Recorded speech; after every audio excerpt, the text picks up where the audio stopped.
and welcome back to my garage. I want to thank you guys for being here today. This is Herman MotorSports coming at you. Today we're going to talk about, wait, you guessed it, Alfa Romeo 4C paddle shifter extensions. I guess it always helps when we put it in the title beforehand, right? So today we're going to talk about the fact that the OEM paddle shifters, man, on this car are just terrible. They're too small. If you're familiar with exotic cars and supercars and you've driven them, there's a science behind the size of a paddle shifter. I know it sounds crazy, but when you're out there and you're cruising around with these cars, you want to know where those shifters are at all times. Whether they be column mounted or steering wheel mounted, it all depends on how you drive the car, especially if you ever try to track it. So Alfa just kind of missed the mark in my opinion. The paddle shifters are really small, and that's why there's these great companies out there that go out of their way to try to rectify these problems for us as consumers. I did happen to go with a company called Centerline International for their paddle shifters that they make. I just want to say that this is not a paid product placement. We did pay for this ourselves. I bought this all with my own money. But that doesn't stop if Centerline, anybody out there from Centerline for future stuff, if you're watching this and you want a guy to put some parts on his Alfa and do a review, hook a brother up. Send me a message, send me a DM, whatever it takes. Send me parts in the mail. I'll do a good review for you. But until that day comes, plain and simple, just me, my money, and as far as I can make it stretch. So why don't we do this? Why don't we hop over to the workbench over there? We'll break down the box, we'll do a review, I'll go over everything that comes, all the goodies in the box and the instructions, and then we'll do an install. So let's take a look, shall we? So this is the part that you're going to get in the mail. This is from Centerline International, part number SW331, made here right in the USA, which is awesome. Go ahead and open up the box. Let's take a look. So inside the box, the first thing you're going to notice is you're going to have a little bit of information on the installation instructions, which is nice how they print this up. Hold that here if you want to take a chance to read it. All right, next we have over here, we have some alcohol wipes and some already pre-cut 3M double-sided tape for the installation. Nice that that comes pre-cut, and it looks to be a really nice cut, so you don't have to mess with that yourself. Over here in the box is where the goodies are at. These are the paddle shift extensors. So you could see there, I mean, look at the size of the stock one compared to what the new one's going to be. All right, let's take a second to open these up. Here's a little YouTube magic. All right, so here they are. Take a look at these guys. These are actually really nice. Really good quality build. Nice aluminum, cut out, CNC perfectly. Nice round edges, nothing sharp.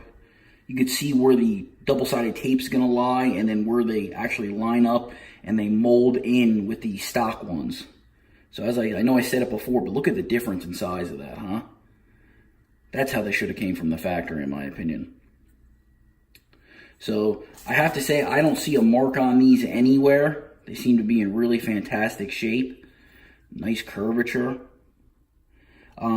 They do say you can tell that these are going to get fingerprints on them, and in with the instruction sheet that they give you, they do say that there's a product you can use for cleaning them that they recommend, and that product actually happens to be 303 aerospace protectant, and that's actually what I use on my interiors in my car. I don't like to use Armor All, so this is some of the stuff that they say. This works great. So we already got some of that in the garage, so that's a good thing. So, all right, so let's jump in the car and let's take a look at the size comparison difference between the stock ones and the new paddle shift extensions. All right, so that's what the stock ones look like. And now what they want you to do is they want you to take the paddle shifters without the 3M tape, and they want you to kind of just go ahead and rest it on and test the fit and finish of what it's going to look like and how it feels before you go ahead and stick it on.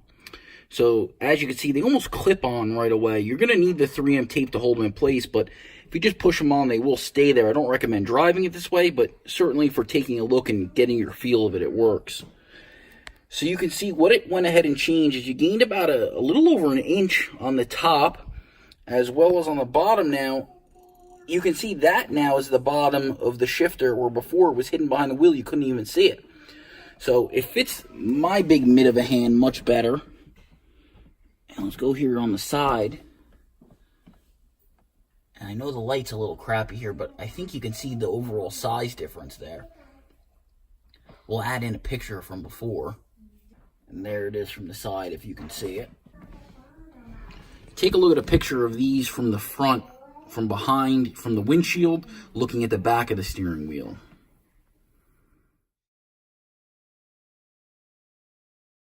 That makes a big difference in my opinion. We're going to go ahead and let's test fit with the second one. Just clicks right on. So that's pretty much what our end product is going to look like. For me, I like that a lot because now you can get a much better perch on it when you're putting your hand on the wheel, whether you be at the 2 o'clock position, the 3 o'clock, or even lower at the 5 o'clock position. You can still reach that really well. So let's go ahead and put the double-sided tape on, and let's get these things permanently installed, shall we? What you're going to want to do is you're going to want to go ahead and peel the other side and then very carefully stick it on and hold a little bit of pressure while you do this.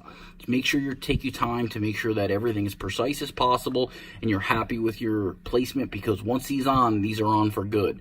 So they become a pain in the you-know-what to rip them off. You have to heat it and pry it, and nobody wants to have to go through that. So take your time to make sure you line them up properly, and no rushing in this department. So here we go. Let's put them on.